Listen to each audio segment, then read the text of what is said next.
The Il Sovrano jewel was the last jewel robbery to be added to the Blood Money update, and a lot of people seem to be having trouble with it. In this video, I'm going to go through all the different approaches that you can possibly take on this mission, from run and gun to a stealth approach. If you are struggling with this mission, I would suggest more of a stealth approach, but it's definitely important to know how to handle it if things go wrong. And with the AI in this mission, things will probably go wrong. It's worth coming into this mission with a few tonics just in case things go wrong, but first, let's get the lay of the land. The first thing you might want to know about is that you can actually get a stick of dynamite in the gunsmith. Walking past, you'll overhear a conversation with the gunsmith and some of the mine raiders, and then you should get a stick of dynamite icon on your radar. It's just the one, but it can be handy to stock up. The second point of interest is a barn at the back where a drunk basically tells you how to set fire to the barn. Also, I really want that lighting of a match off your boot to be an emote that you could actually use whenever. It's cool. Doing this will lure the two guards from the back balcony down to investigate the fire, which gives you the option of coming in from the back. It's not the best approach, but it can be a lot of fun to go this way. Your options on top are to either kick in the door, or if you went to the fence and got a lock breaker, you can pick the lock there. Inside, there'll be 3 men around a table, and one of them has the location of the jewel on them, so you have to loot that off them. There'll be 3 possible locations, and these will be randomized, and if you die, it'll actually be randomized again, so you mightn't get the same one. Now, I know what you're thinking. If you know where the spawn locations are, why don't you just go there? Well, this is why. If you go, you'll be out of bounds. So you have to loot them first, get the location, and then you'll be able to go out there. A few notes with the carriage: if you get out there without having any alerts, you get too close, you can get an alert from just being too close to the carriage. Also, if things are getting a bit too heavy, you can jump into the carriage, and it's well armored, so you might get a stray shot, but you should be fine. It's also good if you've got a lower level person on your team, they can jump in here. You won't be able to open the chest on the back of the wagon, unfortunately, and you won't be able to blow up the wagon to see if you can get the jewel that way as well, which would have been a lot easier. By far the easiest approach to take with this mission is to go into the bar and just listen to the conversation the 3 people are having. I like to avoid the gunsmith because once you trigger that, the mine raiders ride past the bar and often see me sticking arrows into people's heads. The first guy I usually take out is the guy just over here sitting around there. This usually goes off without any alerts or anything like that, but I always just make sure that I come at him from this angle here. So just hop up on the barrels, then over the balcony, and then I normally just pick up the body and toss it over the balcony. You're really mainly only worried about the guards' line of sight. The NPCs, although they can get you into trouble, often you can blatantly kill people in front of them and you'll be fine. The guy on the top of the balcony there has a really good vantage point out, so that's why I came up at that angle to toss the body over the side. Then I usually come into this corner over here and I listen to the conversation above.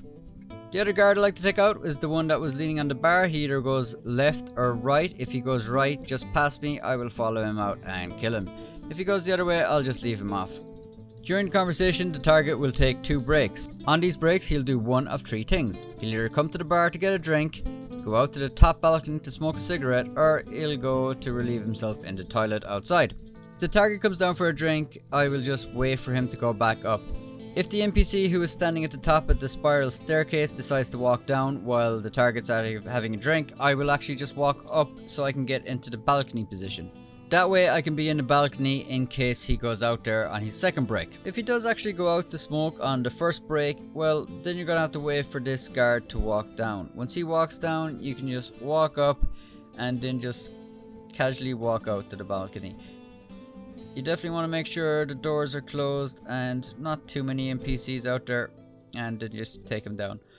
You should be able to loot him okay, but again, there is a bit of luck when it comes to this that no one will see you. So if you get away with it, you'll just be able to walk in and that'll be it. That said, if you don't want to take the chance walking back in, or you alerted the guards while killing him, the best thing to do is just run over here and just hop off over the balcony. When you land, make sure you tonic up and ride to the objective. The truth is, the bar is actually the hardest part when you're getting shot, and that's where you can die very fast. So it might be worth a shot if you're getting frustrated. The last position is when he goes out to the toilet, which is probably the easiest way to get him. When he walks out, just follow him down and wait till he's alone. This is definitely the method I've had the most success with because you're killing him in a little box. You might hear some of the NPCs screaming and running away, and most of the time you can get away with it. Sometimes they will trigger an alert, but I just found it easier to take my chances. The problem with this method is if the guard goes down to the toilet at the same time that your target goes down. If he's doing this, you won't be able to kill the main target in the toilet, and sadly you can't kill that guard without being seen either. To get around this, I got a bit desperate and actually used the cart, which I just pulled the bin PC off and grabbed the cart, and then I just kind of blocked him from going back into the bar until the guard had returned from doing his business. Then I just jumped down and killed him and looted him. Now, it's actually surprising that this worked, but if you get stuck in the same situation I was, yeah, you might just want to grab a cart and see if you can do it. Personally, if they go to the toilet or they go for a smoke, I'll probably take my chance, and sure, worst case scenario, I'll just have to restart. If you do get out of the town without having any alerts, the next problem you're going to have is when you get to the stagecoach. At first I thought if you got too close to the stagecoach that there would be just an instant alert on you, but then I started to realize that you're going to probably get an alert on you anyway. It's almost like they find the body, but I think it's actually working more like the way the out of bounds thing worked if you tried to go for the jewel before killing it. So once you leave that boundary and you're gone for a certain length of time, you'll suddenly get an alert. But if you want to stay in stealth a little bit longer, what you want to do is take out these 5 enemies. I tried throwing a stick of dynamite, but they're too far away. I tried picking them off from a very long distance with a sniper, but after a while they just got alerted. So using painted black, just grab a few headshots with some Mausers or semi-automatics and take them all out at once, and that should keep you off the radar. As I said, there seems to be like a random timer where there's suddenly going to be a lot of cops on you, but you can get pretty much all the way there without having any alerts on you. Like, I've done this a good few times now, and sometimes it happens a little sooner, sometimes it happens a little later, but you do just seem to get an alert on you. But as you can see here, like, by the time they realize that I'm gone, I've pretty much delivered the jewel. I have hid the bodies before I left, but the same thing just seems to happen to me, so I'm not sure if it's a bug or if that's just the way it's meant to happen. But this is by far the easiest way to approach this mission if you are having trouble.